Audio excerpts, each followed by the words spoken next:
हवेली के आंगन में आज अजीब सी खामोशी थी। मीडिया के कैमरे बंद हो चुके थे, लेकिन उनकी सवालों की गूंज अभी भी दीवारों से गूंज रही थी। सबके सामने रिमझिम ने सच कबूल कर लिया था। उसने मान लिया कि समीर से शादी उसने जबरदस्ती की थी। मैरिज पेपर पर साइन भी उसी ने लिए थे। समीर की कोई गलती नहीं थी। वो तो पहले ही अमायरा से प्यार करता था। इन दोनों के बीच अगर कोई आया था तो वो रिमझिम थी। अगर आप भी रिमझिम और समीर की जोड़ी को देखना पसंद करते हैं तो इस वीडियो को लाइक और चैनल को सब्सक्राइब कर लीजिएगा। ये सब सुनकर समीर के पैरों के तले जमीन खिसक गई। उसे समझ नहीं आ रहा था कि रिमझिम ने ऐसा क्यों किया। जिस लड़की ने हर कदम पर उसका साथ दिया, वही आज खुद को गलत साबित कर रही थी। लेकिन रिमझिम के चेहरे पे अजीब सा सुकून था। उसने जो किया हवेली की इज्जत के लिए किया और समीर के प्रोजेक्ट के लिए किया।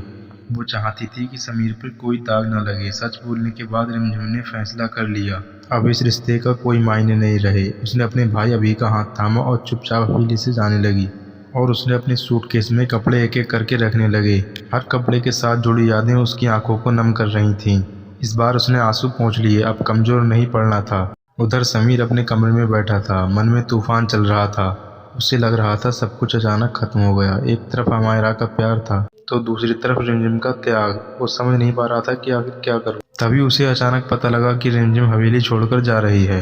समीर बाहर आया। उसने देखा रिमझिम और अभी दरवाजे के बाहर खड़े हैं और सूटकेस उनके पास रखा है। दादाजी की आंखें भी नम थीं, लेकिन कोई कुछ कह नहीं पा रहा था। समीर ने आगे बढ़कर रिमझिम को एक चाबी दी। ये उसके नए घर की चाबी थी। रिमझिम ने समीर की तरफ देखा और उसकी आंखों में देखा कि एक अलग ही मुस्कान थी। और उसने कहा, मैं एक खुददार लड़की हूँ समीर, मुझे किसी के सहारे की जरूरत नहीं। इतना कह के उसने चाबी लेने से इनकार कर दिया। ये शब्द समीर के दिल में गहराई तक उतर गए। उसे पहली बार एहसास हुआ कि रिमझिम कितनी मजबूत है।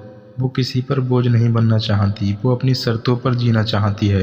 रिमझिम ने आखिरी बार हवेली की तरफ देखा। यही वो जगह थी जहाँ उसने सपने देखे थे, लेकिन अब उन सपनों की उम्मीदों को पीछे छोड़ना था। उसने अभी का हाथ पकड़ा और हवेली से बाहर निकल गई। समीर वहीं खड़ा रह गया। उसके मन में अजीब सी खुशी भी थी। उसे लगा कि अब सब कुछ आसान हो जाएगा और अमायरा भी अब उसके साथ होगी।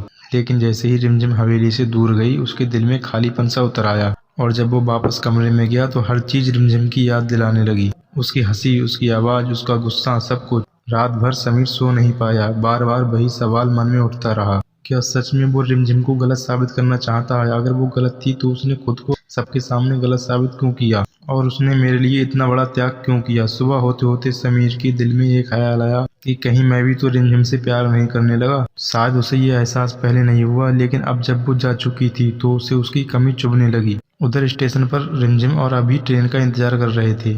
स्टेशन पर बहुत भीड़ थी और शोर था, लेकिन रिमझिम के मन में अजीब सा सन्नाटा था। और वहां पर अभी ने पूछा, दीदी हम सच में जा रहे हैं ना? तो रिमझिम ने हल्की मुस्कान देके कहा, कभी कभी आगे बढ़ने के लिए पीछे सब कुछ छोड़ना पड़ता है। उसी वक्त पीछे से आवाज आई। रिमझिम ने पलट के देखा तो वो समीर खड़ा था और उसकी आंखों में बेचैनी साफ नजर आ रही थी। समीर उसके सामने आके रुक गया। उसने बिना कुछ सोचे समझे अपने हाथ जोड़ दिए और कहा, मुझे माफ कर दो रिमझिम, मैं तुम्हें समझ नहीं पाया। तुमने जो किया वो सब मेरे लिए किया और मैं अपने ही अहंकार में खोया रहा। ये सुनकर रिमझिम की आंख में आंसू आ गए, लेकिन उसने खुद को संभाला कि किस हक से आए हो मुझे रोकने। उसकी आवाज में दर्द भी था और सवाल भी था। समीर ने धीमी आवाज में कहा, कैसा भी हो लेकिन तुम मेरी पत्नी हो और मैं तुम्हें इस तरह अकेले जाने नहीं दूंगा। अगर गलती हुई है तो उसे मिलकर सुधारेंगे। रिमझिम चुप रही, लेकिन अंदर ही अंदर उसके दिल में तूफान चल रहा था। एक तरफ उसका घर था और एक तरफ उसका सम्मान था, दूसरी तरफ समीर की माफी। उधर ट्रेन का हॉर्न बज गया। अभी ने रिमझिम की तरफ देखा और समीर की तरफ देखा कि ये दोनों क्या फैसला करने वाले हैं। अब देखना यह है कि रिमझिम सच में समीर का हाथ थामेगी या फिर वो शहर छोड़ के चली जाएगी।